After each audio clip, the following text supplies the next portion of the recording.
চলো বন্ধুরা, আজকে দুপুরে বানাবো কারি। কারি কিভাবে বানায় আমি তোমাকে রেসিপিটা দেখাচ্ছি।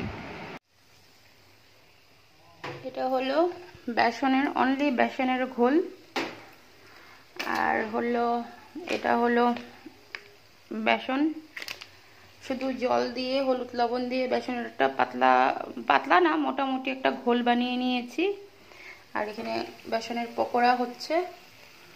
আমি বানাবো আজকে কারি, বেসনের কারি। বেসন আর দই দিয়ে কারি হয় একটা, ওইটা বানাবো। অ্যাকচুয়ালি এটা বাইরের দেশে খুব চলে, আমাদের এখানে না। আমাদের এখানে হয়তো বা খায়, কিন্তু আমি আমাদের এখানে মা, কাকি, জেঠি ওদের খুব কমই বানাতে দেখেছি, বা আমাদের ফ্রেন্ড সার্কেলদের বাড়িতে গিয়েও দেখেছি কম বানাতে, দেখিনি আমি কখনো। তো এটা অ্যাকচুয়ালিতে আমি টিভি ফিভিতেই দেখেছি। তো হলো আজকে বানাবো বেসনের কারি। তো এখানে বেসনের পকোড়া হচ্ছে, আর কারি কিভাবে বানাচ্ছি আমি দেখাচ্ছি। এই যে আমার ঘোল রেডি। হ্যাঁ, কিন্তু এখন আমি যেহেতু 1 কাপ বেসন আর 2 কাপ দই নিয়েছিলাম, এখন 4 কাপ জল নেব। আর এটার মধ্যে হলুদ লবণ দেব।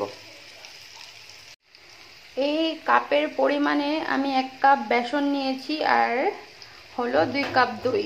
এখন মিক্সি বলে দিয়ে এটাকে ফেটিয়ে নেব ভালো করে, যেন লাম্পস না থাকে। আমি হলো 10 মিনিট ধরে বেসন আর দইয়ের ঘোলটাকে রেস্ট করতে দিয়েছি।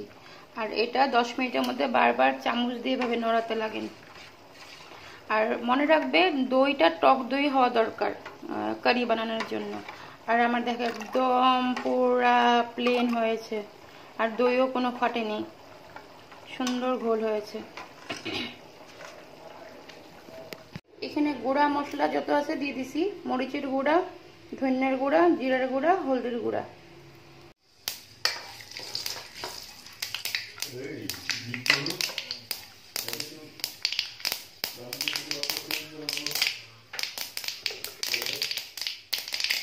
এখন এই ঘোলটা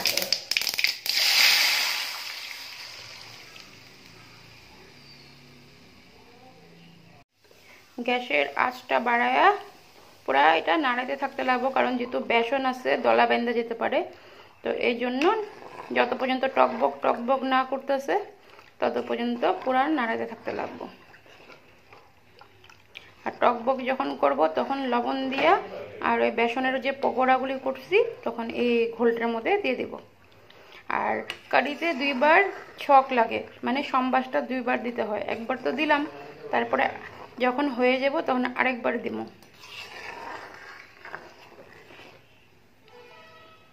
এই যে দেখো আমার কারি উতলাইতেছে। এখন কারিতে আমি এই যে পকোড়াগুলি দিয়ে দিব, আর সঙ্গে লবণটা দিয়ে দেব। আবার এই যে সরষা,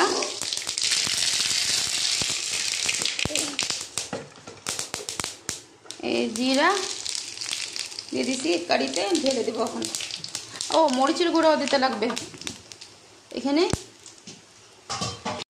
কড়াইতে তেল দিয়ে দিচ্ছি, এখন জিরা সামান্য,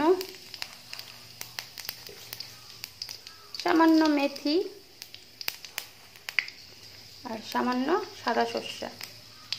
এই দেখো আমার কারি রেডি। ওপর দিয়ে ধনিয়া পাতা ছিটিয়ে দিয়েছি।